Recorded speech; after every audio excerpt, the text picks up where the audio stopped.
اللهم إني أسألك علما نافعا.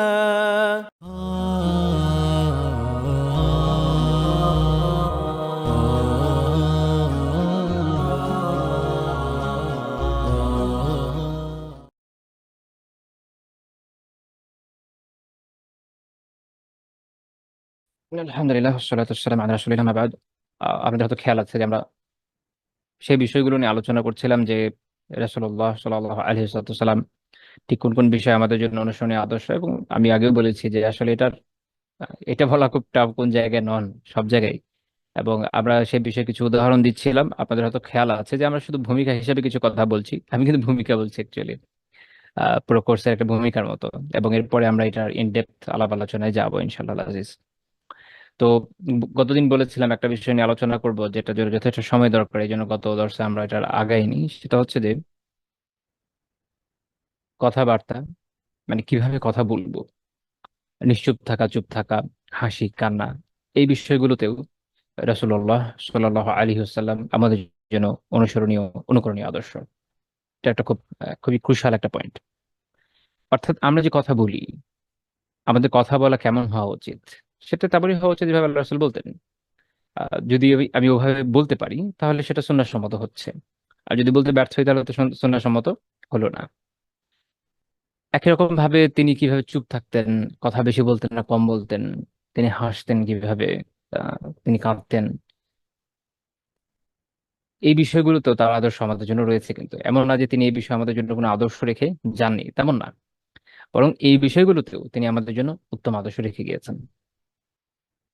আমরা যদি তার কথার বিষয়ে আলোচনা করি, কিভাবে কথা বলতেন তিনি তিনি অত্যন্ত সুস্পষ্ট ভাবে কথা বলতেন। তার ভাষার মাধুর্য ছিল, বিশুদ্ধ আরবিতে কথা বলতেন, বলা হয় যে আরবদের মধ্যে সবচেয়ে বিশুদ্ধ ভাষী ছিলেন।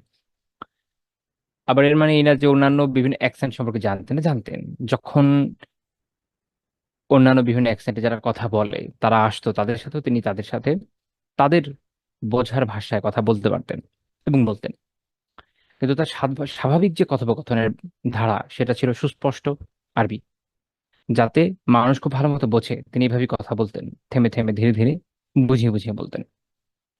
আয়েশা রাদিয়াল্লাহু তাআলা আনহা বর্ণনা করেছেন যে কানে কালাম রাসূলিল্লাহ সাল্লাল্লাহু আলাইহি ওয়াসাল্লাম কালামান ফাসলা।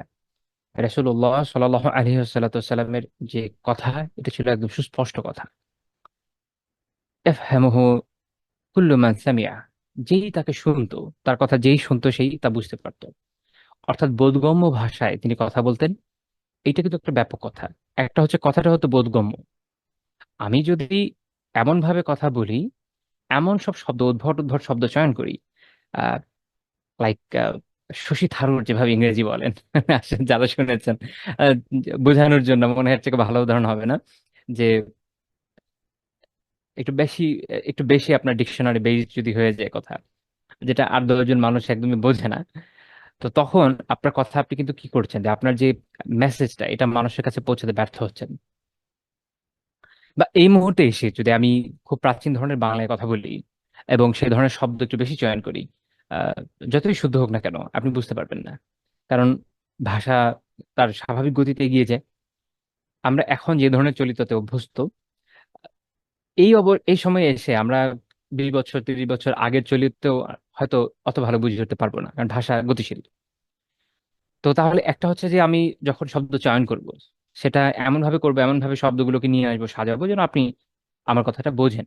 আবার আমার এটা চেষ্টা থাকতে হবে যথাসম্ভব আমি যেন বোধগম্য করে উপস্থাপন করতে পারি, যতটুকু সহজ সরল সাবলীল ভাবে পারি উপস্থাপন করতে যেন সক্ষম হই।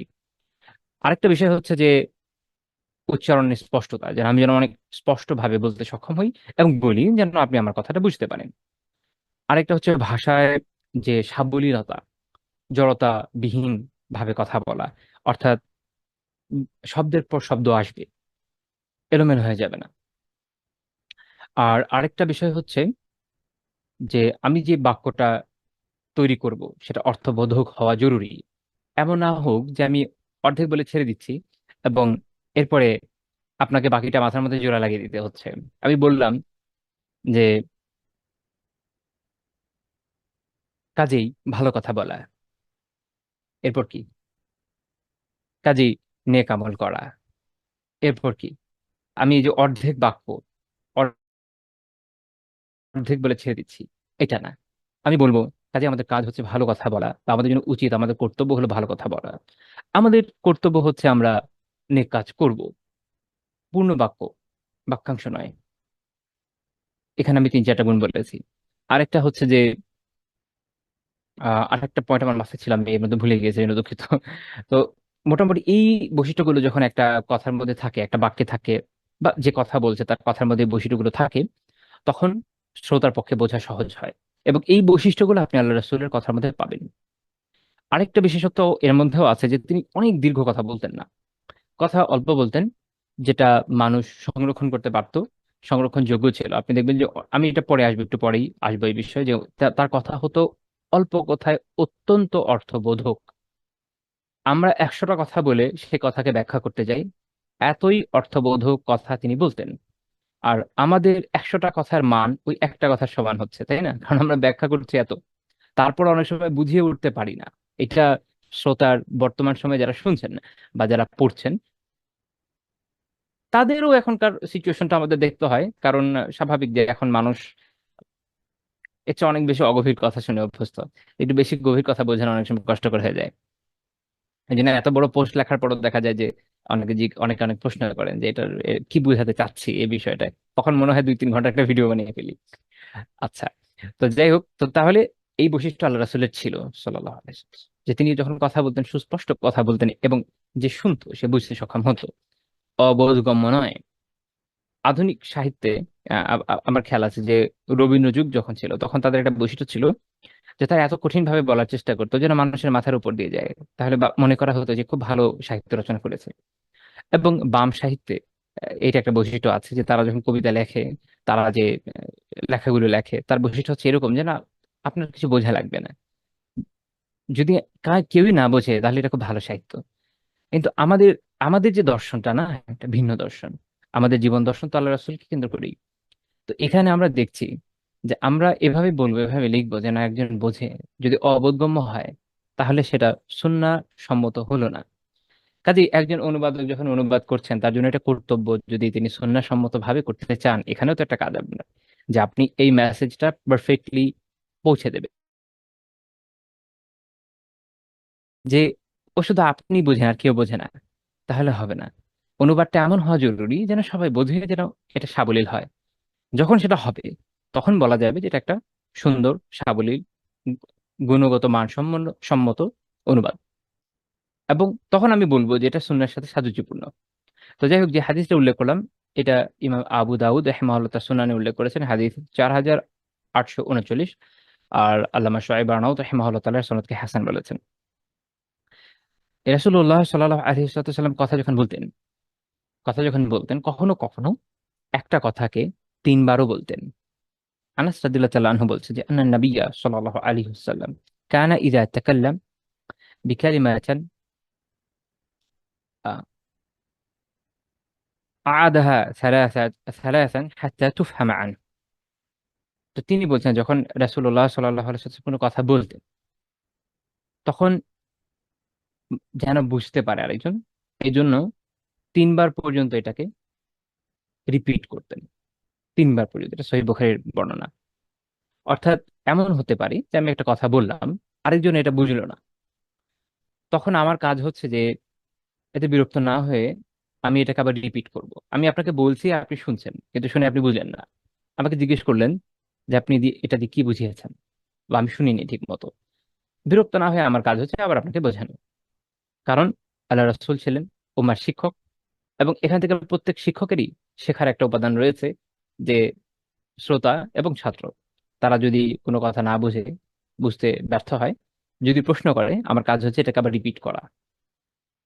এবং ইমাম নববী রাহিমাহুল্লাহ তাআলা রিয়াদুস সালেহিন একটা অধ্যায় বানিয়েছেন এই হাদিসটা এনে, যেটার মূল কথা হচ্ছে যে যিনি মুখায়েতেব, যাকে উদ্দেশ্য করে কথা বলা হচ্ছে, তারকে সুস্পষ্ট করার জন্য একটা কথাকে পরিষ্কার করে বলা, এবং যদি বুঝতে ব্যর্থ হয় তাহলে বারবার সেটা পুনরাবৃত্তি করা, যে মুস্তাহাব, সে বিষয়ক অধ্যায়টার নামই উনি ভাবে করেছেন। এবং শেখ উসাইমিন রাহিমাহুল্লাহ তাআলা শরহ রিয়াদুস সালেহিন এটা ব্যাখ্যা করতে গিয়ে এখানে একটা গুরুত্বপূর্ণ কথা বলেছেন, যে এর মানে হচ্ছে একটা মানুষের কর্তব্য যে যখন সে কাউকে উদ্দেশ্য করে কথা বলবে তখন এমন ভাবে কথা বলবে যে সেটা যেন মানুষের বোধগম্য হয়। সে এত দ্রুত কথা বলবে না যেন মানুষের উপর নিক্ষেপ করছে কোনো কিছু। এমন ভাবে কথা বলবে যেন একজন সেটা বুঝতে সক্ষম হয়। আমার নিজের মধ্যে এই গুণ নেই, আমি যখন কথা বলি কখনো কখনো আমি অনেক দ্রুত কথা বলি। এটা আসলে কি বলবো, এটা আমার একটা বদ অভ্যাস, যেহেতু সবসময় আমি অনেক দ্রুত কথা বলি। তো কাজে আমার কথা এটা সুন্নাহ সম্মত হচ্ছে না। তখন এটা সুন্নাহ সম্মত হবে যখন আমি এভাবে কথা বলবো যে সেটা সহজ হয় বোঝা এবং আহ, একটা ফ্লোর উপর থাকে। আবার আমি বেশি আস্তে কথা বললে অনেকের জন্য খুব অস্বস্তিকর লাগে, অনেকে বলেন যে এত আস্তে বলে ফেলেছেন এবার। তো মধ্যম পন্থা, এখানে মধ্যম পন্থা অত্যন্ত গুরুত্বপূর্ণ। তো তাহলে কথা এমন ভাবে বলতে হবে যেন এটা সহজবোধ্য হয়, একজন সহজে বোঝে এবং বুঝতে কষ্ট না হয়, সেভাবে বলা জরুরি। তো এটা আবার যখন আলোচনা করছি তখন এটাও মাথায় আসলো যে যখন আপনার হাদিসের বই পড়বেন দেখবেন ওটা একটা অধ্যায়ের নাম থাকে, টাইটেল থাকে। অধ্যায় নামটা দেখা জরুরি, সেখানে শিক্ষার কিছু উপকরণ রয়েছে, তার সাথে হাদিসকে সম্পৃক্ত করে বুঝতে হয়। তাহলে আমরা এটা শিখলাম যে রাসূলুল্লাহ সাল্লাল্লাহু আলাইহি ওয়াসাল্লাম কথা বলার ক্ষেত্রে কিভাবে আমাদের আদর্শ। তো তাহলে যখন আমরা কখনো কোনো উদ্দেশ্যে কাউকে কিছু বলবো, আমাদের কাজ হচ্ছে আমরা সেটাকে সুস্পষ্টভাবে বর্ণনা করবো যেন আরেকজন সেটা বুঝতে সক্ষম হয়। বোঝার মতো করে বলবো, বোঝে না এমন ভাবে বলবো না। আচ্ছা, আবার এখানে একটা গুরুত্বপূর্ণ কথা আছে। কাউকে বোঝাতে গিয়ে আমার স্ল্যাং ইউজ করার প্রয়োজন নেই। কেউ যদি এখন বলে যে এখনকার সময় যেহেতু মানুষ, নতুন জেনারেশনের যারা, তারা কথায় কথায় স্ল্যাং ইউজ করে, তার মানে হচ্ছে আমাকে অনেক গালিগালাজ করতে হবে, স্ল্যাং ব্যবহার করতে হবে, না এটা হবে না। এটা হবে না। এখানে একটা লাইন ড্র করা দরকার, একটা সীমারেখা টেনে দেওয়া দরকার, যে হালালের ভেতরে থেকে সহজবোধ্য ভাবে আমি উপস্থাপন করব। মানুষ পছন্দ করে এখনকার সময় যে কেউ টিকটকে নাচানাচি করতে করতে কোনো কথা বলবে। তার মানে এই না যে আমাদেরকে এখন এইভাবে দাওয়া করতে হবে, না, সেটা না। আমরা হালালের মধ্যে থেকে করব, হারামের মধ্যে গিয়ে নয়। আচ্ছা, এরপরের বিষয়টা খুবই গুরুত্বপূর্ণ বিষয়, নিশ্চুপ থাকা। নিশ্চুপ থাকা, চুপ থাকা, চুপ থাকা এবং তার হাসি, এই দুইটা বিষয়ে আমরা একটা হাদিস থেকে প্রথমে দেখব, তারপর গ্রাজুয়ালি আরো কিছু বিষয় আলোচনা করবো ইনশাআল্লাহ তাআলা। আহ, সিমাক রাহিমাহুল্লাহ তাআলা কিন্তু তিনি বলছেন যে আমি জাবির বিন সামুরা রাদিয়াল্লাহু তাআলা আনহু জিজ্ঞেস করলাম যে আপনি কি রাসূলুল্লাহ সাল্লাল্লাহু আলাইহি ওয়াসাল্লামের সাথে বসেছেন? তো তিনি বলেন হ্যাঁ। তো তিনি তখন আল্লাহ রাসূলের বর্ণনা দিচ্ছেন তিনি কেমন ছিলেন। ওয়াকানা তাওয়িলা সামত, তিনি দীর্ঘ সময় চুপ থাকতেন। দীর্ঘ সময় চুপ থাকতেন। আমরা দীর্ঘ সময় কথা বলি। আমরা এমন একটা সমাজ ব্যবস্থা তৈরি করেছি যে কেউ চুপ থাকলে তাকে আনসোশাল মনে করা হয়। মনে করা হয় সে ইন্ডিভিজুয়ালিস্ট। মনে করা হয় যে আহ কি বলবেন এটাকে, যে সে খুব বেশি ইন্ট্রোভার্ট, নিজেকে নিয়ে থাকতে বেশি পছন্দ করে। আমরা বাচ্চার লোকদের পছন্দ করি। আমরা সিস্টেম বানিয়েছি মার্কেটিং এর, যে বেশি বেশি পকর পকর করে একটা বিষয় মানুষের কাছে পৌঁছে দিতে হবে। কেউ যদি ইলম নিয়ে কাজ করে, দিনে ইলম নিয়ে কাজ করে, তাকে অনেক চটুল হতে হবে, অনেক কথা বলতে হবে, অনেক বাচাল হতে হবে, বারবার কথা বলতে হবে, মানুষকে তোষামোদ করতে হবে। এটা না, এটা হওয়ার কথা ছিল না। এটা আল্লাহ রাসূল আমাদের শিখিয়ে যাননি। তার সুন্নাহ এটাই ছিল যে তয়িল সামত, তিনি অধিকাংশ অনেক দীর্ঘ সময় চুপ থাকতেন। অনেক দীর্ঘ সময় চুপ থাকতেন কেন, এটা নিয়ে আমরা পরে আলোচনা করব। তো তিনি অনেক লম্বা সময় দেখা যেত চুপই থাকতেন। যখন কোনো প্রয়োজন পড়তো, খুব ভালো বিষয় হতো, তখন কথা বলতেন। আর আমরা উল্টো হয়ে গিয়েছি, আমরা কথা বলতে থাকি, আমাদের কথার সময় কোনো হুঁশ জ্ঞান থাকে না। এবং অতি কথন অত্যন্ত ক্ষতিকর। এটা যে ক্ষতিকর এটা শেখ হাসিনার পতন থেকে বুঝে নেন। অতি কথনের ফল কি হয়েছে? বেশি কথা বললে একটু সমস্যা, মানুষ অফেন্ডেড হয়ে গেছে এবং এর ফলে একটা বিপ্লব হয়ে গেছে ভাবে। এবং সব বড় বড় স্বৈরশাসকদের যে পতনের ঘটনাগুলো রিসেন্ট সময়ে আমরা যা দেখেছি আমাদের জীবনে, আপনি দেখবেন এই ঘটনা ঘটিয়েছে সবাই। এমন সব কথা বলেছে যে মানুষ অফেন্ডেড হয়ে গেছে এবং বিদ্রোহ করে ফেলেছে। যেন কথা বুঝে শুনে বলা উচিত, অল্প অল্প বলা উচিত। এবং তিনি যখন হাসতেন, হাসতেন কতটুকু? জাবির রাদিয়াল্লাহু তাআলা আনহু বলছেন তিনি ছিলেন কালিলাদ যিহক, তিনি হাসতেন অল্প, অল্প হাসতেন। وكان أصحابه يذكرون عنده الشعر وأشياء ওয়া আশিয়াআ মিন উমুরিহিম। সাহাবীরা কখনো কখনো তার সামনে কবিতা আবৃত্তি করতেন। তাহলে বোঝা গেল যে বৈধ কবিতা আবৃত্তি করা বৈধ, যদি কবিতায় অশ্লীল কিছু না থাকে, নাজায়েজ কিছু না থাকে, স্বাভাবিকভাবে কাব্যচর্চায় কোনো ক্ষতি নেই। তবে অতি কাব্যচর্চা জিনিসটা ভালো না, মানুষকে বেশি ভাবুক বানিয়ে ফেলে, আহ বাস্তবতা থেকে একটু দূরে সরিয়ে দেয়, এটা একটু খেয়াল রাখা দরকার। তো এমনি যদি আপনি হালাল, মানে যেখানে অশ্লীল কিছু নেই, কাব্য চর্চা করেন বা পড়েন, তা কোনো সমস্যা নাই। সেটা নজরুলের হোক, রবীন্দ্রনাথের হোক, আর ফররুখ আহমেদের হোক। কিন্তু যদি সেখানে খারাপ কিছু থাকে, তাই না, এখনকার সময় যে ধরনের কাব্য যেখানে অনেক অশ্লীল বিষয় থাকে, তাহলে জায়েজ হবে না। আচ্ছা। এবং সাহাবীরা কবিতা উল্লেখ করতেন বা কখনো কি করতেন, নিজেদের বিভিন্ন ঘটনা উল্লেখ করতেন যেগুলো হয়তো হাস্যরসাত্মক হতো, কারণ মানুষের জীবনে এমন ঘটনা থাকে। তখন আল্লাহ রাসূল হাসতেন, ফায়াদহাকুন ও রুব্বামা তাবাসসাম। তখন তিনি হেসে দিতেন এবং কখনো কখনো মুচকি হাসতেন। তার স্বাভাবিক বৈশিষ্ট্য আসলে ছিল মুচকি হাসা। আমরা যেটা মুচকি হাসি বলি, মুচকি হাসা। আর দেখ হচ্ছে আরেকটা হাসি হচ্ছে দেখ। দেখ হলো যে আমরা যখন একটা হাসি, একটু দাঁতটা একটু বের হয়ে যায়, দেখ।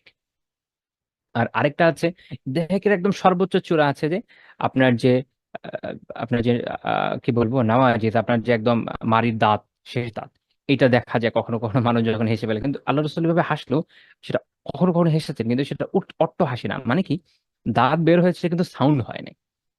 অট্ট হাসি যেটা, এটা আরবিকে বলে কহকাহা, আরবিতে বলে কহকাহা।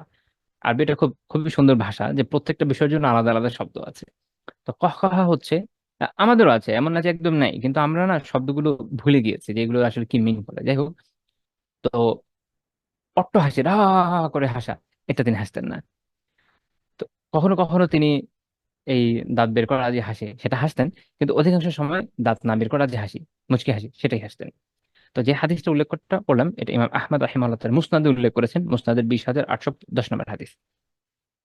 তো এখান থেকে আমরা বুঝলাম যে এটা তার জীবন থেকে আমাদের শিক্ষা, যে আমরা হাসবো, হাসতে তো না করেনি, মুচকি হাসাই ভালো। এবং যদি দাঁত বের করে হাসি, এটাও হারাম না, আল্লাহ রাসূল এটা করেছেন সাল্লাল্লাহু আলাইহি ওয়াসাল্লাম। তবে অধিকাংশ সময় তিনি চুপ থাকতেন। কেন তিনি চুপ থাকতেন? কারণ কল্যাণের বিষয় না হলে কথা কম বলা ভালো। কারণ কল্যাণকর বিষয়ে আপনি কথা বলবেন, সওয়াব হবে, নাকি হবে। অকল্যাণকর বিষয়ে কথা বলবেন, গুনাহের মধ্যে পড়ে যাবেন, কি দরকার। এই কারণে সহিহ বুখারী হাদিসে আছে যে রাসূলুল্লাহ সাল্লাল্লাহু আলাইহি ওয়াসাল্লাম বলেছেন, মান কানা ইউমিনু বিল্লাহি ওয়াল ইয়াউমিল আখির, যে আল্লাহর প্রতি ঈমান রাখে, আল্লাহকে বিশ্বাস করে, আখিরাতের প্রতি বিশ্বাস করে, সেই দিবসের বিচারের প্রতি বিশ্বাস রাখে, সেই জন্য কি করে, ফালিয়াকুল খায়রা, সেজন্য ভালো কথা বলে, কল্যাণকর কথা বলে। তার মানে সে যখন কথা বলবে, সে যেন কল্যাণকর কথাই বলে, অকল্যাণকর কথা না বলে। খায়ের, কিন্তু শুধু সদক বা সত্য কথার কথা বলা হয়নি, বলা হয়েছে কল্যাণকর কথা, যেটা বেনিফিট আছে, যেটায় বেনিফিট আছে, উপকার আছে, আপনি কোনো সওয়াব পাবেন, কোনো হক আদায় হবে, কোনো ভালো কাজ হবে। কল্যাণ নাই এমন কথার এমন ধরনের কথা বলতে উৎসাহিত করা হয়নি, বলা হয়েছে অথবা যদি এমন হয় যে কল্যাণকর কথা আপনি বলছেন না, লিয়াসমত, তাহলে সে যেন চুপ থাকে। তো আপনি যদি হয় ভালো কথা বললেন, কল্যাণকর কথা বললেন, আপনি সওয়াব পাবেন, হাদিসে এই কথা বলা আছে, হাদিসের অনুগমন করার কারণে, অনুসরণ করার কারণে সওয়াব পাবেন। আর এমনি কল্যাণকর কথায় সওয়াব তো আছে। আর যদি আপনার মুখে কল্যাণকর কথা না আসে, চুপ করে বসে থাকে, তাতেও সওয়াব আছে, কারণ হাদিসে এই নির্দেশনা আছে। কাজে যেহেতু হাদিস অনুযায়ী আমল করবেন, এটা আপনার ইবাদত হবে। এটা কি সম্ভব এভাবে থাকা? সম্ভব। আমরা সালাফদের জীবন থেকে দেখব, আমরা দেখব যে সাহাবীরা এইভাবে জীবন যাপন করেছেন। ইমাম আবু নুআইম রাহিমাহুল্লাহ তাআলা হিলিয়াতুল আউলিয়াতে উল্লেখ করেছেন যে কানা আম্মার ইবনে ইয়াসার, আম্মার বিন ইয়াসার রাদিয়াল্লাহু তাআলা আনহু, প্রসিদ্ধ সাহাবী, তাওয়িল আস-সামত, দীর্ঘ সময় চুপ থাকতেন। দীর্ঘ সময় চুপ থাকার মানে এই না যে আমি বই পড়তে পারবো না, বই পড়ার সমস্যা নেই, বই পড়বেন, মুখস্থ করবেন, আউড়ে আড়ে, এটা ভালো, এটা খারাপ না। চুপ থাকা মানে হচ্ছে যে অন্যদের সাথে আমরা যে পকর পকর করি, সেটা। এবং অন্যান্য সাহাবীদের বর্ণনা আছে। ইমাম ইবনু ওয়াহাব রাহিমাহুল্লাহ তাআলা তার একটা হাদিসের গ্রন্থ তার জামে, এটা 319 নম্বর বর্ণনায়, যে যায়েদ বিন আসলাম রাহিমাহুল্লাহ তাআলা বলছেন যে আমি আলী বিন আবি দুজানা রাদিয়াল্লাহু তাআলা আনহুর কাছে গেলাম, ও মারিজ, তিনি তখন অসুস্থ ছিলেন, হয়তো জীবনের শেষ সময়। এবং তার তার চেহারা তখন একদম প্রফুল্ল ছিল, তার চেহারা আলোক উজ্জ্বল ছিল। তিনি জিজ্ঞেস করলেন, আপনার চেহারা এত উজ্জ্বল কিভাবে? তো তিনি কি উত্তর দিয়েছেন? তিনি বলেছেন, মানে এটার মানে হচ্ছে কি, এই প্রশ্নটার মানে কি, এই যে মৃত্যুর সময় বা এত অসুস্থতার সময়ে আপনার যে এই যে প্রফুল্ল ভাব, কি আমল করেছিলেন যে এই অবস্থা আজকে? তো তিনি বললেন, মা মিন আমাল মা মিন আমালি শাইইন আওসাক ইনদি মিন আল-ইসনাইন। আমি যে আমল করেছি এর মধ্যে দুইটা এমন আছে, এর থেকে বেশি আর কোনো আমল এমন নাই যেটা, মানে আমার এই অবস্থায় যে আমি এসেছি এটার জন্য সবচেয়ে বেশি দায় হলো দুইটা আমলের, আর দুইটা আমল এই বিষয়ে বেশি ভূমিকা রেখেছে। সে দুইটা কি? তিনি বলছেন, একটা হচ্ছে ফাকুনতু লা আতাকাল্লামু বিমা লা ইয়ানিনি। আমি এমন কোনো বিষয়ে কথা বলতাম না যেটা আমার জন্য উপকারী নয়, আমার কোনো কাজে আসে না, আমার কোনো কাজে আসে না। অকাজের কথা আমি বলতাম না, যার সাথে আমার কোনো কাজের সম্পৃক্ততা আছে অমন কথাই বলতাম। এই ধরনের কথা কি, আমি যেমন আমি আপনাদের কাছে এখন দিনের কিছু কথা উপস্থাপনের চেষ্টা করছি, কাজের কথা। আপনি অফিসে যাচ্ছেন বা অফিসে গিয়েছেন, আপনার বস থেকে কাজ জেনে নিচ্ছেন, কাজের কথা। আরেকজন কলিগকে বুঝিয়ে দিচ্ছেন, এটা কাজের কথা। এগুলো কাজের কথা, হয় দুনিয়ার কাজ নয় আখিরাতের কাজ, কোনো না কোনো কাজের কথা তো বটে। আর অকাজের কথা তো জানেন, গীবত শেখায়াত থেকে শুরু করে বেহুদা গল্প গুজব, যার কোনো বেনিফিট নাই দিন শেষে, অহেতুক। আজকের আবহাওয়া কত ভালো, ওই যে ব্রিটিশরা আলোচনা করে না, হাউস দ্য মর্নিং, এটাতে আসলে মানুষের কোনো বেনিফিট নাই।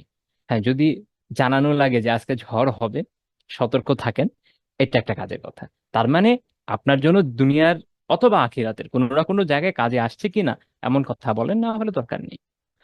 দ্বিতীয় আমল কি? দ্বিতীয় আমল কি ছিল ওনার? দ্বিতীয় আমল ছিল ফাকানা কালবি লিল মুসলিমিনা সালিমা, আর আমার অন্তর মুসলিমদের জন্য নিরাপদ ছিল। অর্থাৎ কোন মুসলিমের প্রতি আমার অন্তরে বিদ্বেষ ছিল না, আমি মুসলিমদের বিরুদ্ধে কুচক্র করিনি, কারো কারো উপর জুলুম করার কোনো প্রয়াস আমার ছিল না, চিন্তা ভাবনা ছিল না, কার কিভাবে ক্ষতি করা যায়, কুটনামি করা যায়, এগুলো আমি ভাবিনি। অর্থাৎ মুসলিমরা আমার অন্তর মুসলিমদের জন্য নিরাপদ ছিল। এই দুইটা বৈশিষ্ট্য, তাহলে একজন সাহাবী বলছেন যে এই দুইটা বৈশিষ্ট্য তাহলে কত গুরুত্বপূর্ণ, তাই না? এই আল্লাহ তাআলা তৌফিক দেন যেন আমরা অর্জন করি। আমরা তাবিঈদের দেখি, তারাও এইভাবে আমল করেছেন। ইব্রাহিম আত-তাইমি রাহিমাহুল্লাহ তাআলা, প্রসিদ্ধ তাবেঈ আর রাবি বিন খাইসাম রাহিমাহুল্লাহর ব্যাপারে বলছেন যে তিনি 20 বছর, আর রাবি বিন খাইসাম রাহিমাহুল্লাহ তাআলার সান্নিধ্য অর্জন করেছেন। কত বছর? 20 বছর।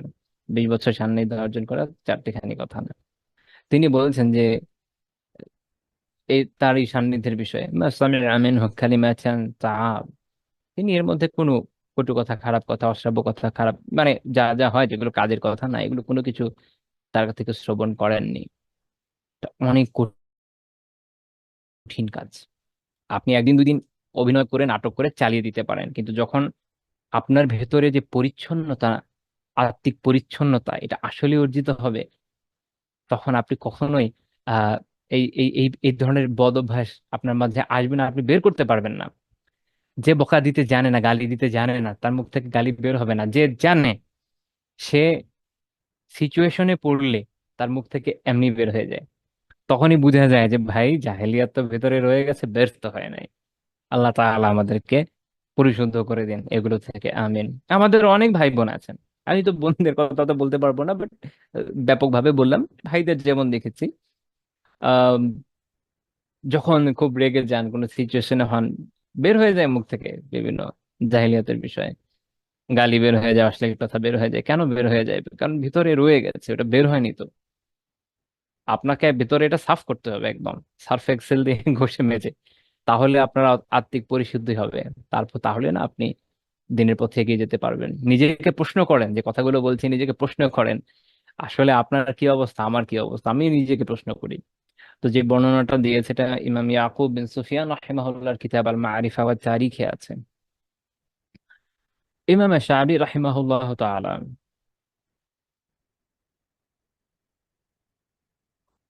প্রসিদ্ধ তাবেঈ ছিলেন। তো একবার তার কাছে একজন লোক দীর্ঘ সময় বসা, উনি কোনো কথা না বলে চুপ করে বসে আছে।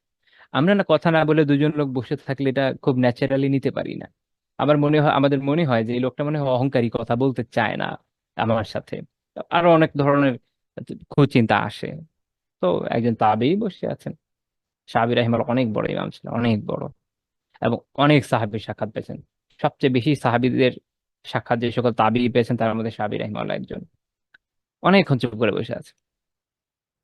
তো সেই লোক জিজ্ঞেস করেছে যে আপনাকে কথা বলতে কিসে বাধা দিল? মা ইয়ামনাউকা মিনাল কালাম, কথা বলতে কিসে বাধা দিয়েছে আপনাকে? সাহাবী রাহিমাহুল্লাহ বলছেন, আসকুতু ফাআসলামু, আমি চুপ থাকি তাই আমি নিরাপদ। কারণ আমি যদি কথা বলি, এখন এমন কথা বলে ফেলি যদি যেটা বেঠিক বা সঠিক নয়, যেটা আমার জন্য কোনো কাজের কথা না, কথার কথা বেহুদা, তাহলে এটা আমার জন্য গুনাহ নিয়ে আসতে পারে, বা এটার হিসাবও তো আল্লাহর কাছে দিতে হবে। আর আমি নিয়ে কি করলে এটার হিসাব দেওয়া সহজ, তাই না? আপনি পরীক্ষা দিচ্ছেন, দুনিয়ার জীবন পরীক্ষা। পরীক্ষার খাতায় সঠিক উত্তর লেখেন, যতগুলো উত্তর লিখবেন আপনার ধরেন 100 মার্কসের পরীক্ষা, আপনি 10 লেখেন, 20 লেখেন, 30 লেখেন, 40, 50, 60, 70, যত বেশি আপনি পারফেক্ট উত্তর দিতে পারবেন ততই তো ভালো, আপনি মার্কস বেশি পাবেন। তো সওয়াবের বিষয়টা এরকম, যত ভালো কথা বলবেন, নেক কাজ করবেন, বাড়বে। আর উল্টাটা হচ্ছে ভুল উত্তর দেওয়া, যখন আপনি যে মিথ্যা বলছেন, বারো যা যা করছেন কাটছে, আর যদি পরীক্ষা নেগেটিভ মার্কিং থাকে তাহলে মাইনাস হবে। আর আরেকটা হচ্ছে কোনো কাজের না, বসে বসে পরীক্ষার খাতায় গান লিখে দিয়ে এসছেন, বা পরীক্ষার খাতায় কবিতা লিখছেন, ছবি আঁকছেন, করে না পোলাপাইন? তো যখন এটা করছেন, সেটা খুব সহজ বিষয় না। হতে পারে টিচার ওটা ধরে আপনাকে সামনে রাখবে, এই এই গান কে লিখেছে, এবং ওটার জন্য ঝামেলা পড়বেন। আমার নিজের স্টুডেন্ট লাইফে এরকম একটা ঘটনা আছে, আমাদের ক্লাসমেট এই কাজ করেছিল, এটা নিয়ে অনেক ঝামেলা হয়েছিল, যে মনে পড়ে গেল। তো তাহলে আমি চুপ থাকি যেন আমি নিরাপদ থাকি। আসমাউ ফাআলাম, আর আমি শুনি, ফলে আমি জানি, আমি শিখি। তো তাহলে যত শুনবেন তত শিখবেন। কেউ কেউ একটা কথা বলেন, সালাফদের কারো কারো থেকে এরকম বর্ণনা আছে যত মনে পড়ে, যে আল্লাহ তাআলা মানুষকে দুইটা কান দিয়েছেন বেশি শোনার জন্য, আর একটা মুখ দিয়েছেন কথা কম বলার জন্য। তো যে বর্ণনাটা মাত্র দিলাম, এটা ইমাম ইবনে আবি দুনিয়া রাহিমাহুল্লাহ তাআলা তার কিতাব আস-সামতে উল্লেখ করেছেন। আস-সামত একটা চমৎকার কিতাব। এটার মধ্যে এই চুপ থাকা, মানে চুপ থাকার বিষয়ে একটা কিতাব, সেই সালাফদের সময়কার যে হাদিস, সাহাবী তাবি এবং প্রাচীন ইমামদের আমল, এটার উল্লেখ আছে এখানে। মাশাআল্লাহ, এই বিষয়ে একটা কিতাব। আমরা তো মানে আমি ভাবি না, আমি যেটা বলছিলাম এর আগে, যে আমরা তো ওই যে জীবনকে বদলে দিয়েছি, মানুষ আমাদের যে বিশুদ্ধ জীবন চর্চা ছিল সেটাকে আমরা বদলে দিয়েছি, আমাদের দৃষ্টিভঙ্গিটা নষ্ট হয়ে গেছে। আর এই কারণে কে কত বেশি বাচাল, কত বেশি কথা বলতে পারে, আর একজনকে কত বেশি পটিয়ে ফেলতে পারে বিভিন্ন কথা বলে, তাদেরকে আমরা বেশি স্মার্ট মনে করি, right? যে সে তো সবাইকে পটিয়ে ফেলতে পারে, অনেক কথা বলতে পারে, হ্যাঁ, মাহারাম গায়রে মাহারাম নিয়ে তার কোনো কথাবার্তা নাই, যেভাবে পারে পটিয়ে ফেলছে, বা যে কোনো প্রোডাক্ট যে কোনো ভাবে সেল করে দিচ্ছে। এটা সারাই ভাবে জিনিসটা ভালো ছিল না। কথা বুঝে বুঝে কথা বলা দরকার। আচ্ছা, এবং পরবর্তী আলিমদের ভিতরে এই এই আলাপ আলোচনা পাওয়া যায়। যেমন আমি জাস্ট একটা উদাহরণ দিব, ইমাম আলী বিন মোহাম্মদ বিন সালিহ সফাদি রাহিমাহুল্লাহ তাআলা, তার উল্লেখ করতে গিয়ে কাদি শুহবাহ কাদি শুহবা দুঃখিত, ইবনে কাদি শুহবা রাহিমাহুল্লাহ তাআলা, উনি তাবাকাত শাফিঈয়াতে বলেছেন, মানে তার বৈশিষ্ট্য বলছেন তিনি কেমন ছিলেন, যে তিনি সালেহান মুতাওয়াদিআ, তিনি নিকট ছিলেন, বিনয়ী ছিলেন, কাসীরাস সামত, অনেক সময় চুপ থাকতেন, দীর্ঘ নিশ্চুপ থাকা তার বৈশিষ্ট্য ছিল। দাইমা যিকর, সবসময় জিকির করতেন। তো এই ছিল তার বৈশিষ্ট্য, মানে এটা একটা প্রশংসিত বৈশিষ্ট্য। তো আমি এটা জাস্ট একটা উদাহরণ হিসেবে দিলাম। এবং এই বিষয়ে যেমন আমি বলেছি যে অনেক আলিমের অনেক বর্ণনা আছে, সব তো আর আমরা বলতে পারবো না, এটা আমাদের টপিক না। আমি জাস্ট উদাহরণ দিলাম যে দেখেন এটা পসিবল, আমাদের কাজও এভাবে জীবনকে যাপন করা, যে প্রয়োজনে যেটা আমার কথা আমি বলবো, জিকির করব, বাকি সময় অপ্রয়োজনীয় কথা থেকে বেঁচে থাকবো। আপনি যদি অন্তর দিয়ে আল্লাহ তাআলার বড়ত্ব নিয়ে ভাবেন, কোনো আয়াত নিয়ে ভাবেন, কোনো ভালো কথা ভাবেন, নেক কাজের কথা ভাবেন, সেটাও ভালো, সেটাও সবের কাজ। তো এই এই আলোচনা করতে গিয়ে আমার সফাদের কথা চলে আসলো, তো হঠাৎ মনে পড়লো যে এটা সফাদ, এই যে সফাদ না, এটা বর্তমান ইসরায়েলের ভিতর পড়ে, ইসরায়েলের নর্দার্ন ডিস্ট্রিক্টে একটা শহর, এখন বলে সাফেদ। এবং গ্যালিলি, ইসরায়েলের গ্যালিলি, সি অফ গ্যালিলি, সেটার সেই এরিয়াতে এটা সবচেয়ে উঁচু শহর। অনেক আলেম, অনেক ইমামের নামের পরেই সফাদি পাবেন। সফাদি মানে তিনি সফাদ থেকে আসছেন, মানে মডার্ন ডে সাফেদ। ইসরায়েলের ভেতরে আমাদের প্রাচীন অনেক অনেক বড় বড় জনপদ রয়েছে যেখান থেকে অসাধারণ সব আলিম এসেছেন। ইবনে কুদামা রাহিমাহুল্লাহ ওনার যে এলাকা সেটা ওখানে আছে। আসকালান, যেখান থেকে ইবনে হাজার আসকালানি, এই আসকালান, আর অনেক অনেক শহর। আচ্ছা, আল্লাহ তাআলা পুনরুদ্ধারের তৌফিক দিন এই উম্মাকে। আমি এরপরে তার কথাবার্তার আরেকটা বৈশিষ্ট্য আমরা দেখি যে তিনি কথা অল্প বলতেন কিন্তু সেটা ব্যাপক অর্থবোধক হতো, যেটা আমি শুরুতে বলেছি। সহিহ বুখারীর 2977 নম্বর হাদিসে আছে, তিনি বলেছেন যে বুইসতু বিজাওয়ামিল কালিম, আমি ব্যাপক অর্থবোধক কথা সহ প্রেরিত হয়েছে। অর্থাৎ তার কথা ব্যাপক অর্থবোধক। অল্প কথায় যদি আপনি বেশি ভাব প্রকাশ করতে পারেন এটা অনেক ভালো, কিন্তু যদি কেউ না বোঝে তার সমস্যা, তখন বোঝানোর মতো করে বলার দরকার। আচ্ছা, এবং এটা আমরা আল্লাহ রাসূলের জীবনী থেকে দেখি, তিনি অনেকবারই যখন আরেকজন কথা বুঝছেন না এলাবোরেট করে দিয়েছেন। এই যে তার বিশাল বিশাল বৈশিষ্ট্যগুলো, এই বৈশিষ্ট্যগুলো নিয়ে ইবনুল কাইয়িম রাহিমাহুল্লাহ তাআলা জাদুল মাআদে আলোচনা করতে গিয়ে বলছেন। আমি জাস্ট একের পর এক টপ পয়েন্টগুলো বলে দিই। যে তিনি দীর্ঘ সময় চুপ থাকতেন, তিনি প্রয়োজন ছাড়া মানে অপ্রয়োজনীয় কোনো কথা বলতেন না, তিনি ব্যাপক অর্থবোধক কথা বলতেন, পরিষ্কার কথা বলতেন, অযথা কথা বলতেন না, এটা খুব গুরুত্বপূর্ণ। অযথা কথা, অতিরিক্ত কথা, অতিরিক্ত বাক্য ব্যয় করতেন না।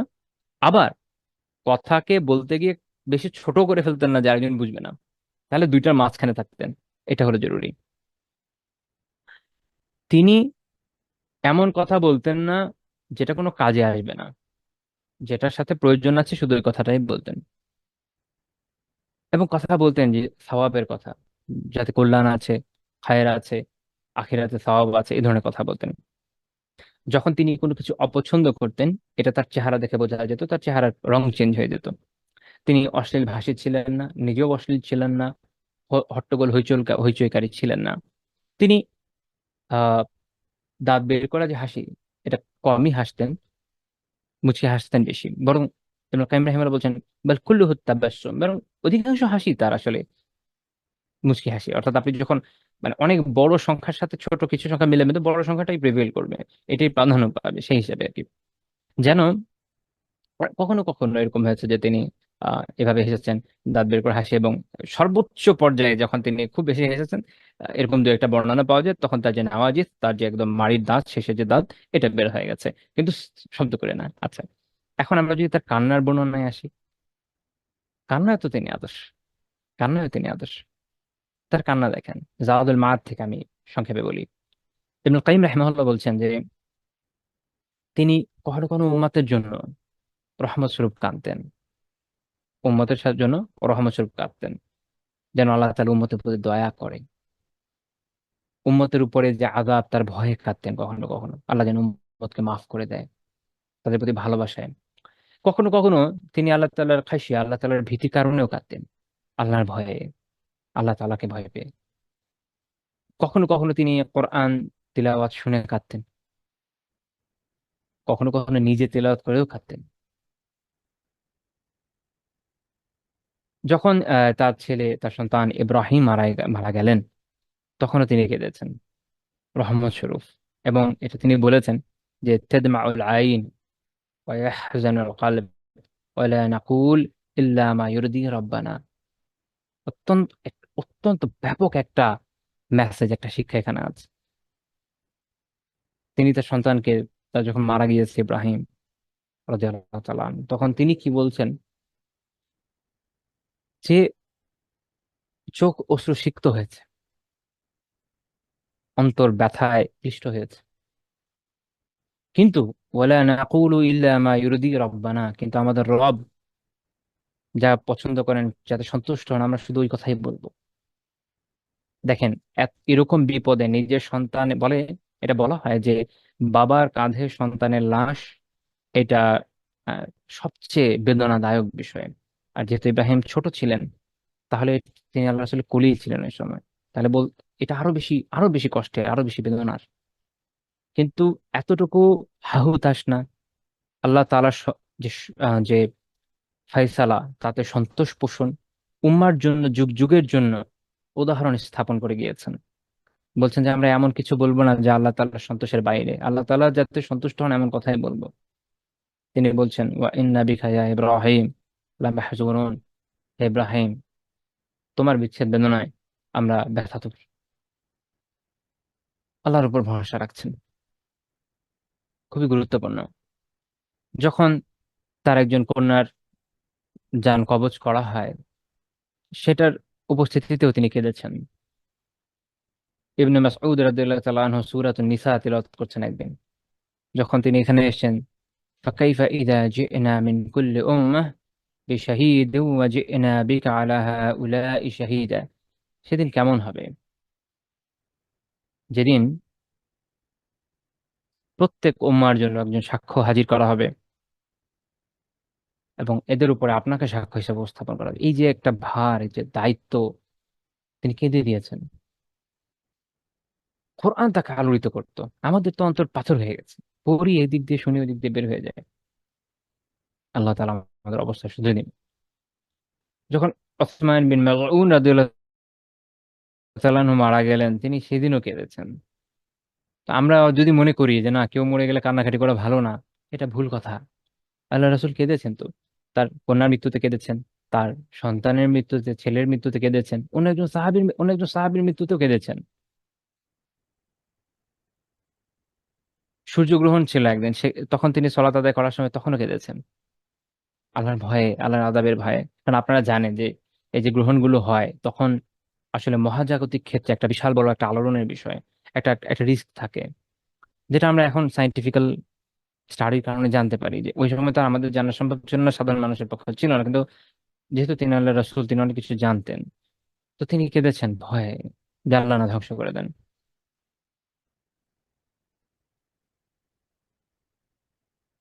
তিনি তার একজন সন্তানের কবরের পাশে বসেও কেঁদেছেন, স্মৃতি স্মৃতির কথা ভেবেছেন হয়তো, এবং এটা ভেবেছেন যে কবরের যে সিচুয়েশন থাকে একজনের।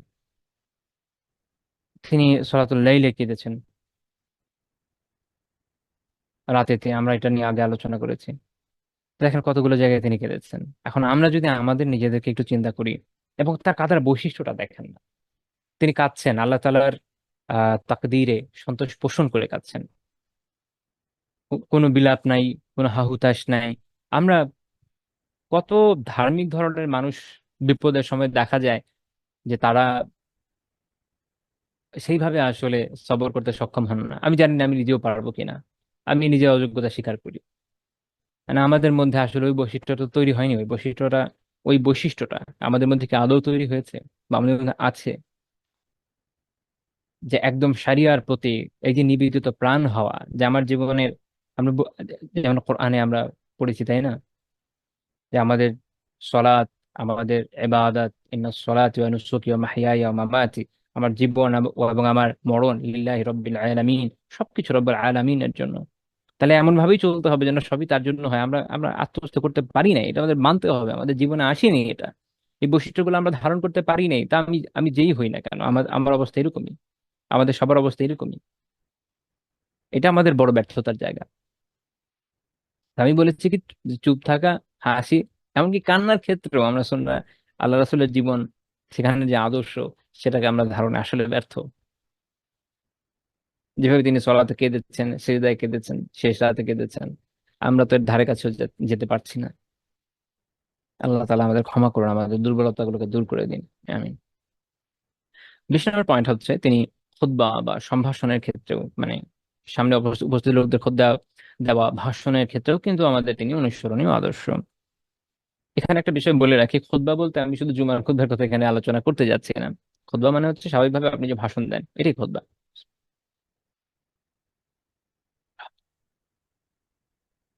তো এই যে কথা বলা, লোকের সামনে ভাষণ দেওয়া, এই এই ক্ষেত্রেও তার সুন্নাহ রয়েছে, তার আদর্শ রয়েছে। ইবনুল কাইয়্যিম রাহিমাহুল্লাহ যাদুল মাআদ আলোচনা যেটা করেছেন, সেই অনুযায়ী বলছি যে রাসূলুল্লাহ সাল্লাল্লাহু আলাইহি ওয়াসাল্লাম কখনো জমিনে খুতবা দিয়েছেন, কখনো মিম্বরে খুতবা দিয়েছেন। জুমার খুতবা যেমন মিম্বরে দিয়েছেন, জুমা ছাড়া অন্যান্য সময়েও ভাষণ দিয়েছেন মিম্বরে, যেন যেন সবাই দেখতে পায়, উঁচু উঁচু জায়গা যেহেতু হয়। তিনি কখনো কখনো চতুষ্পদ বিভিন্ন জন্তুর উপরে চড়েও ভাষণ দিয়েছেন, উটের উপরে ভাষণ দিয়েছেন, উটনির উপরে ভাষণ দিয়েছেন। এবং তিনি যখন ভাষণ দিতেন, বর্ণনায় এসেছে বিভিন্ন, যে তার চোখ অনেক সময় এরকম হতো কি একদম লাল হয়ে যেত, এবং তার স্বর অনেক উচ্চ হয়ে যেত, এবং মানে অত্যন্ত ক্রোধান্বিত লাগতো তাকে। যেন তিনি একটা সেনা দলকে সতর্ক করছেন। মানে আহ, সৈন্যদেরকে জেনারেলরা যখন উদ্দীপক ভাষণ দেয় বা সেনাপতিরা যখন উদ্দীপক ভাষণ দেয়, অত্যন্ত কড়া ভাষণ দেয়।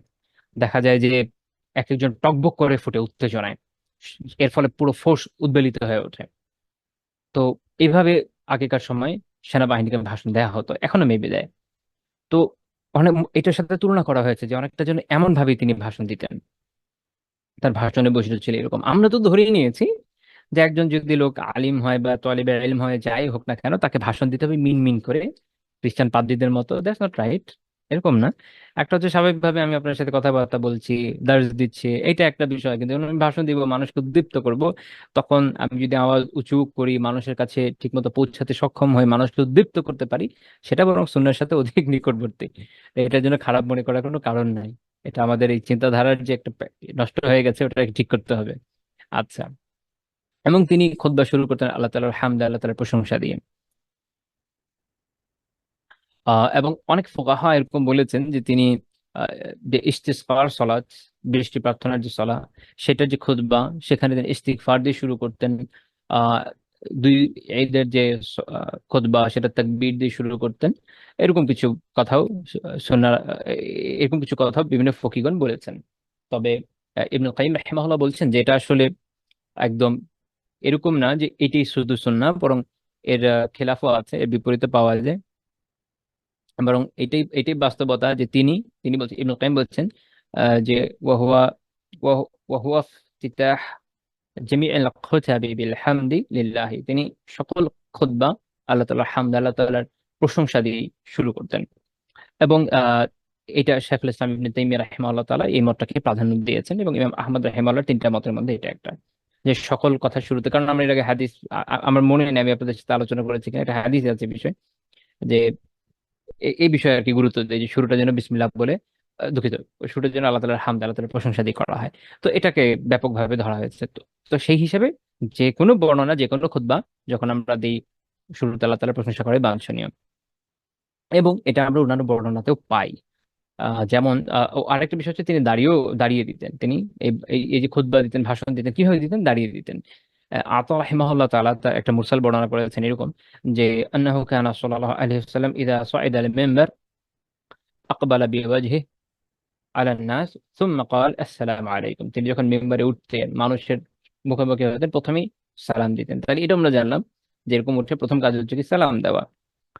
ইমাম শাআবী রাহিমাহুল্লাহ তাআলা বলছেন যে কানা আবু বকর ওয়া উমর ইয়াফআলানি যালিক, আবু বকর এবং ওমর রাদিয়াল্লাহু তাআলা আনহুমা ওনারা ওইভাবেই আমল করতেন। তাহলে এটা খোলাফারও আমরা দেখছি যে তাদের সুন্নাহ। তিনি কি নিয়ে আলোচনা করতেন? যখন আলোচনা করতেন সেটা যদি আমরা দেখি, তিনি শুধুমাত্র ফজিলত নিয়ে আলোচনা করতেন না, যেটা আমাদের অনেক অনেক ক্ষেত্রে এখন একটা ট্রেডিশন হয়ে গেছে। এটাও একটা বিষয়, কিন্তু তিনি অনেক বিষয় নিয়ে আলোচনা করতেন, পুরো দিনের আলোচনায় তো উঠে আসতো, তাই না?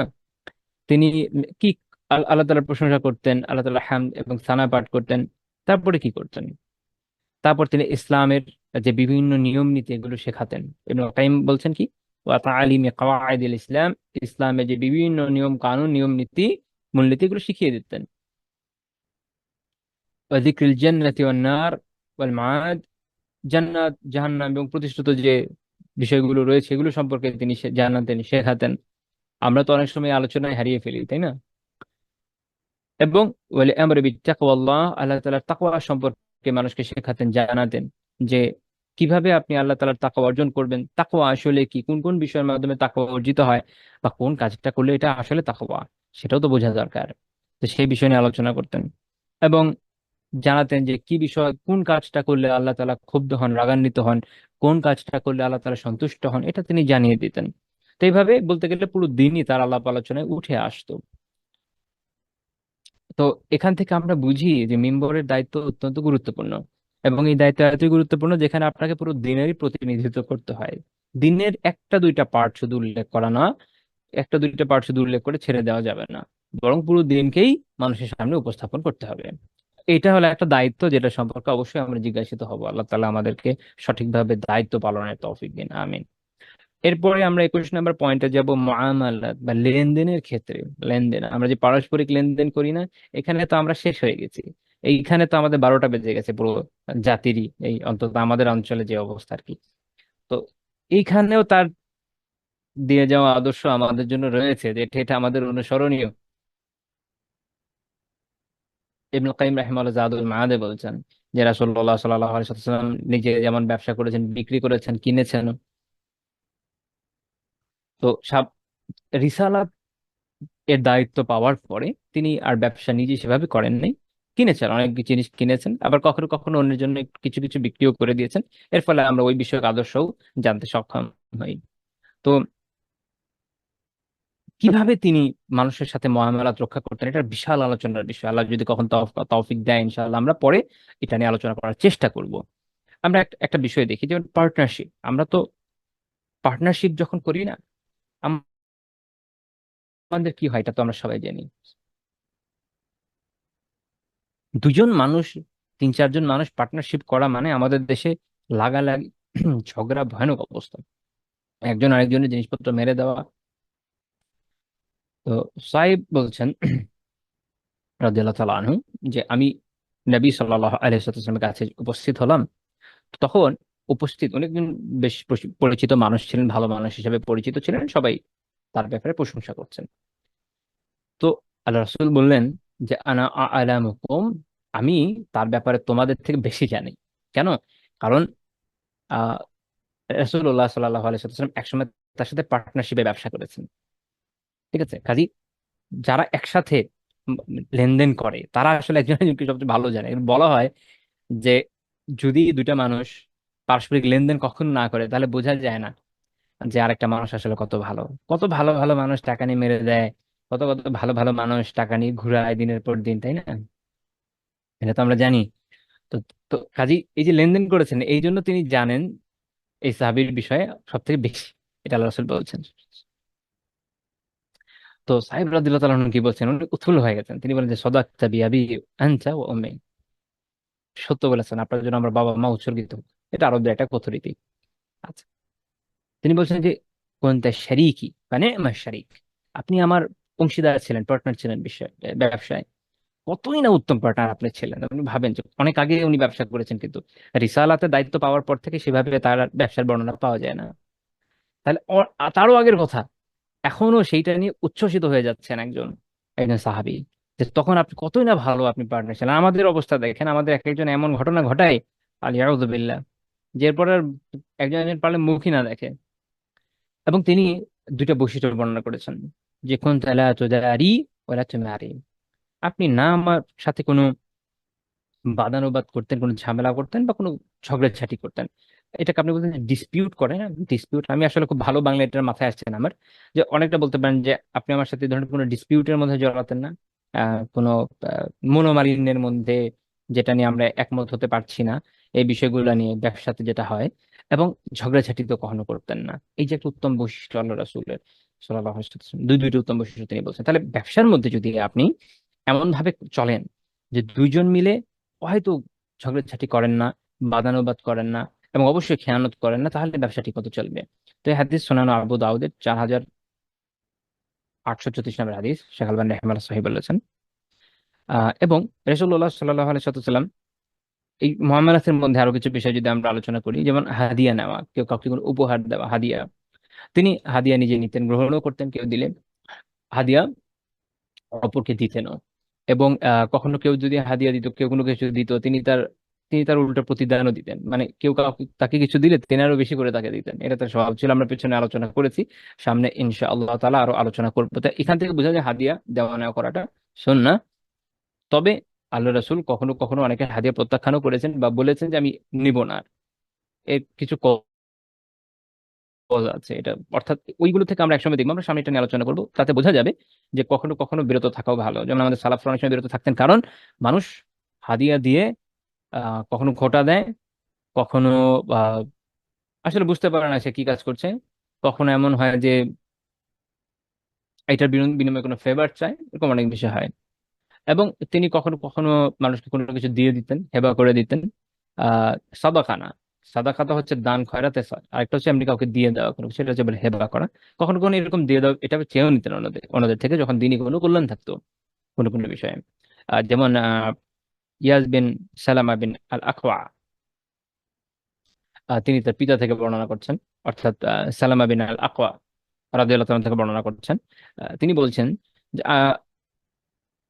আবু বকর রাদিয়াল্লাহু তাআলার সাথে তিনি হাওয়াযিনের বিরুদ্ধে যে জিহাদ ছিল সেখানে অংশ নিয়েছিলেন রাসূলুল্লাহ সাল্লাল্লাহু আলাইহি ওয়াসাল্লামের জামানায়। তো যখন গাজওয়া শেষ হলো, তো তিনি গাজওয়া থেকে যে গনিমতের সম্পদ পেয়েছেন তার থেকে অতিরিক্ত আল্লাহ রাসূল সাল্লাল্লাহু আলাইহি ওয়াসাল্লাম তার নিজের ফান্ড থেকে অনেকে অনেক কিছু দিয়েছেন, তার নিজস্ব সম্পদ যেটা। তো সেখান থেকে তিনি প্রথমে তাকে হাওয়াযিনের একজন দাসী দিয়েছেন, একটা মেয়েকে দিয়েছেন। এবং তিনি বলছেন যে মিন আজমালিল আরব, সে আরবের সবচেয়ে সুন্দর এরকম একটা মেয়েকে দিয়েছেন। তো তিনি আহ, তাকে নিজের জন্য তখন হালাল করেননি, এরকম ভাবে মদিনায় চলে এসেছেন। তো আসার পরে বাজারে আল্লাহ রাসূলের সাথে দেখা। আল্লাহ রাসূল বলেন যে লিল্লাহি আবুক হাব হালি, তুমি যে আল্লাহর কসম তুমি তাকে আমাকে দিয়ে দাও। মানে তিনি কিন্তু এখন ফেরত চাচ্ছেন। আবার কেন ফেরত চাচ্ছেন? এটা মুসলিমদের বৃহত্তর কল্যাণের জন্য। তো সাহাবীরাও যেরকম আল্লাহ রাসূল বলেছেন না করবে, দিয়ে দিয়েছেন। তো তখন রাসূলুল্লাহ সাল্লাল্লাহু আলাইহি ওয়াসাল্লাম বন্দি মুক্তির জন্য তাকে ব্যবহার করলেন, অর্থাৎ তাকে মক্কাতে যারা বন্দি ছিল এমন বন্দির মুক্তির জন্য তাকে মুক্তিপণ হিসেবে পাঠিয়ে দিলেন এই দাসীকে, এবং এর বিনিময়ে মুসলিমকে মুক্ত করলেন। এখানে আমরা মুসলিম মুক্তির গুরুত্বটা দেখি। একজন মুসলিম জেলে পড়ে থাকবে, আমরা হা করে বসে থাকবে, এটা হতে পারে না। আমাদের যদি সামর্থ্য থাকে, আমাদের জন্য কর্তব্য হচ্ছে আমরা একজন মুসলিমকে মুক্ত করার চেষ্টা করব। আমাদের তো এই কর্তব্য বোধই নেই। আচ্ছা, আপনি আল্লাহ রসুলের জীবন থেকে শিক্ষা নেন যে তারা কতটা বেচেন থাকতেন। একজন মুসলমান জেনে কেন থাকবে, বা অন্যদের কাছে আটক কেন থাকবে? তো এই বর্ণনাটা সুনান ইবনে মাজার 2846 নম্বর হাদিস। এর সনদ শোয়েব আনদ রাহিমাহুল্লাহ জাইয়িদ বলেছেন, অর্থাৎ সহির কাছাকাছি। আচ্ছা, তো এইখানে আমরা একটা বিষয় দেখলাম যে তিনি যেমন অন্যকে দিয়েছেন, আবার প্রয়োজনের জন্য তিনি কল্যাণের জন্য, আবার কখনো কখনো নিয়েছেন। আচ্ছা, আরেকটা বিষয় নিয়ে আমরা একটু আলোচনা করবো আজকে, তার ঋণ পরিশোধের ক্ষেত্রে। মানে আমরা যখন বলছি যে মুআমালাতের বিষয় আসবে, তখন ঋণ পরিশোধের আলোচনা আসবে না? আমরা তো ঋণ নিয়ে ঋণ পরিশোধ করি। রাসূলুল্লাহ সাল্লাল্লাহু আলাইহি ওয়াসাল্লাম যখন কারো কাছ থেকে ঋণ নিতেন, তো তখন এটা যখন পরিশোধ করতেন, খালি পরিশোধ করতেন না, তার জন্য দোয়া করতেন। সুনান ইবনে মাজার 2424 নম্বর হাদিসে পাবেন, এটা সহিহ সনদ এসেছে। তিনি দোয়া করতেন যে বারাকাল্লাহু লাক ফি আহলিকা ওয়া মালিক, যে আল্লাহ তাআলা তোমার পরিবার পরিজনে, তোমার সম্পদে বরকত দান করুন। ইন্নামা জাযাউস সালাফিল ওয়াফাউ ওয়াল হামদ, যে এই যে ঋণ, এটার প্রতিদান হচ্ছে এটাকে ঠিকমতো পরিশোধ করা এবং প্রশংসা করা। আমাদের তো অবস্থা উল্টা। মানে মনে করেন আমি ঋণ নিয়েছি, আমার অবস্থান একটা অপরাধীর মধ্যে, তাই না? আমি খালি পালিয়ে পালিয়ে বেড়াবো, দিব না, এরকম তো না আসলে। আমার উপর একটা দায় আছে, এটাকে আমাকে শোধ করতে হবে। ঋণ এমন একটা জিনিস যেটার জন্য শহীদের রোজ ঝুলে থাকে, আমি কোথাকার কে? তা আমাদের কাজ হচ্ছে যে নিজ দায়িত্বে টাকা জোগাড় করে, যার থেকে ঋণ নিয়েছি সুন্দর করে তাকে পৌঁছে দেয়, ভাই এই নেন আপনার টাকা। দেরি হলে তার কাছ থেকে সময় চেয়ে নেওয়া। যে ঋণ দিয়েছে তারও কর্তব্য যে আচ্ছা ঠিক আছে, পারছেন না, সময়টা একটু বাড়িয়ে দিই যদি আমার পক্ষে সম্ভব হয়, ইত্যাদি। উম, খুব প্যাথেটিক বিষয় হচ্ছে যে মানুষকে কোনো ধরনের সুদ ছাড়া বিনা সুদে লোন দিলে মানুষ সেটা শোধ করার নাম নেয় না। যার বিপরীত দিকে এনজিও থেকে, ব্যাংক থেকে সুদে লোন নিলে তার টেনশনের অন্ত নাই। সে প্রতি সপ্তাহে সপ্তাহে, যে এনজিও লোনের প্রতি সপ্তাহে সপ্তাহে দিতে হয় টাকা, দেখা যায় যে খুব টেনশনে আছে যে না, আমার এই সপ্তাহে কিস্তি দিতে হবে। সুবহানাল্লাহ! মানে আপনি এই আল্লাহর সাথে এবং আল্লাহ রাসূলের সাথে যুদ্ধ ঘোষণা করে খুব টেন্স যে আমি প্রত্যেক সপ্তাহে যুদ্ধটা কিভাবে চালাই নেব। কিন্তু কারো কাছ থেকে আমি লোন পেয়েছি কোনো ধরনের কোনো সুদ ছাড়া, তাই না? যে আল্লাহর জন্য আমাকে লোন দিয়েছে, সে আমাকে বাতি দিয়েও খুঁজে পায় না, আমার কোনো খবরই থাকে না, আমি একদম বেমালুম গাফ করে ফেলি। মুশকিল তো এখানে। এটা তো আমাদের সমাজের চিত্র তো এটাই। এর থেকে ভালো তো না। এই কারণে মানুষ এখন কর্জে হাসানা দিতে চায় না। একবার এক ভাইয়ের সাথে কথা হচ্ছিল, ওনারা একটা প্রজেক্ট নিয়েছিলেন একসময় কর্জে হাসানার, বিভিন্ন মানুষকে দিতেন। উনি বলতেন যে ভাই টাকা আসে না, ভালো একটা অ্যামাউন্ট দিয়েছেন, টাকা আসে না, মানুষ মেরে দেয়। খুবই প্যাথেটিক, খুবই প্যাথেটিক। তাহলে আপনি কিভাবে আশা করেন? আমাদের সমাজটা তো আমরা এইভাবেই বুঝিয়ে ফেলেছি। অথচ কর্তব্য কত বেশি, ঠিক মতো সেই লোককে বের করে আমার দায়িত্ব, আমি খুঁজে বের করবো যে কার কার টাকা আমি দিব। এটা তার কাজে না যে সে আমাকে ডেইলি খুঁজবে আমি কোথায় আছি না আছি, ফোন দিয়ে দিয়ে খোঁজ নিতে হবে, এমন না। তো যাই হোক, আল্লাহ তালা আমাদেরকে শুনে দিন, আমিন। তিনি ওয়াকফ করতেন। ইবনুল কাইয়িম রাহিমাহুল্লাহ বর্ণনা করছেন জাদুল মাআদে যে তিনি, তার একটু জমি ছিল, তিনি এটা সাদাকার জন্য ওয়াকফ করেছিলেন আল্লাহর রাস্তায়। তিনি ভালো কাজের সুপারিশ করতেন। আমরা পরে এগুলো নিয়ে বিস্তারিত দেখবো, এখন শুধু টপিক বলে যাচ্ছি। তিনি সুপারিশ করতেন, এমন ভালো কাজের সুপারিশ করা উত্তম বিষয়, এটা সওয়াব আছে। আবার কেউ সুপারিশ করলে ভালো কাজই কবুল করতেন। এখন কাউকে তিনি সুপারিশ করেছেন, সে যদি একসেপ্ট না করতে, এটার জন্য তিনি ক্ষুব্ধ হতেন না। যেমন বারিরা রাদিয়াল্লাহু তাআলা আনহা, দাসী ছিলেন তাদের, তাকে, আয়েশা রাদিয়াল্লাহু তাআলার দাসী ছিলেন, আমার যতদূর খেয়াল আছে। তাকে তিনি তার স্বামী মুগিস এর কাছে ফেরত যাওয়ার জন্য আল্লাহ রাসূল সুপারিশ করেছিলেন, কিন্তু তিনি রাজি হননি। এতে আল্লাহ রাসূল মোটেও রাগান্বিত হন নাই। আমরা যদি সুপারিশ না মানি তাহলে তো সর্বনাশ, আমার আমার কথা ফিরিয়ে দিয়েছে, তাই না? ইবনুল কাইয়িম বলছেন যে ফালাম ইয়াগদাব আলাইহা, তিনি তিনি বারী রাদিয়াল্লাহু তাআলার প্রতি মোটেও রাগান্বিত হয় নাই, ওয়ালা আতাব, তাকে তিরস্কার করেন নাই। সিম্পল। আচ্ছা, মানেনি মানেনি। ইবনুল কাইয়িম এই জন্য বলছেন ওয়া হুয়াল উসওয়াতুল ওয়া হুয়াল উসওয়া ওয়াল কুদওয়া। তিনি হচ্ছেন এই জন্য তো আমাদের জন্য অনুসরণীয় অনুকরণীয় আদর্শ, তো এই জন্যই তিনি। আমার কথা একটু ভেঙে ভেঙে আসছে, আহ গলা ভাঙা এই যে তাই এই জন্য একটু দুঃখ প্রকাশ করছি, কারণ অনেকক্ষণ কথা বলার পরে শেষের দিকে গিয়ে দেখা যায় সাউন্ড অনেক ধীরে বের হয়, দুঃখিত, অনেক আস্তে বের হয়। তারপর আরো একটু আলোচনা করতে চাচ্ছি। আমার আসলে টার্গেট ছিল অনেক বেশি, আর সামান্য দূর যাওয়ার চেষ্টা করব। আপনাদের ধৈর্যের বা যদি ভেঙে গিয়ে থাকে আমি এই জন্য দুঃখিত। আচ্ছা, মুআমালাতুল মধ্যে কসমের বিষয় আসে, আমরা অনেক সময় অনেক বেশি কসম খাই। রাসূলুল্লাহ সাল্লাল্লাহু আলাইহি সাল্লামের বিভিন্ন হাদিস থেকে জানা যায় যে তিনি 80টা জায়গায়, ইবনুল কাইয়িম রাহিমাহুল্লাহ উল্লেখ করেছেন, তিনি 80 জায়গায় এরকম কসম খেয়েছেন। 3 জায়গায় আল্লাহ তাআলা তাকে কসমের কথা বলেছেন যে কসম খাও। এবং তিনি কখনো কখনো ভেঙে ফেলতেন এবং এর কাফারাও দিতেন। অর্থাৎ এটা তার ছিল জীবন আদর্শ। যখন কোনো উত্তম বিষয় পেতেন যে আমি এই কসমটা রক্ষা করলে এই উত্তম বিষয় ছুটে যাচ্ছে, তখন তিনি এটা ভেঙে ফেলতেন। এবং অন্যান্য বিষয় যদি আমরা দেখি যে তার আরো কি কি সুন্দর বৈশিষ্ট্য ছিল, তিনি অসুস্থ রোগীকে দেখতে যেতেন, তিনি জানাজায় শরীক হতেন, কেউ দাওয়াত দিলে তিনি তাতে অংশ নিতেন। তিনি সাধারণ দরিদ্র, যে সাধারণ বিধবা, মিসকিন, দুর্বল লোকজন, তাদের সাথে চলতেন, তাদের সমস্যার সমাধান করতেন, তাদের প্রয়োজনগুলোকে পূরণ করে দিতেন। তিনি আহ বিভিন্ন প্রশংসা সূচক যে শের আছে সেগুলো শুনেছেন, এবং এর পুরস্কার দিয়েছেন, যে আল্লাহ তাআলার প্রশংসা করে অনেকে সাহাবীদের মধ্যে যারা কবিতা রচনা করেছেন সেটার কথা বলা হচ্ছে। তো তিনি তিনি কখনো কখনো মজাও করতেন, কিন্তু এই জন্য মিথ্যা বলতেন না। আমরা কখনো ইনশাল্লাহ এটা নিয়ে আলোচনা করব। তিনি দৌড় প্রতিযোগিতা করেছেন, তিনি কুস্তি লড়েছেন, তিনি নিজের হাতে জুতা সেলাই করেছেন, জামায় তালি লাগিয়েছেন, এগুলোকে ছোট কাজ মনে করেননি। তিনি বালতি মেরামত করেছেন, ছাগলের দুধ দহন করেছেন, এটা আমরা আলোচনা করেছি, তাও নিজের না আরেকজনের জন্য। তারপরে তিনি কাপড় কেচেছেন, তিনি পরিবারের সেবাও করেছেন।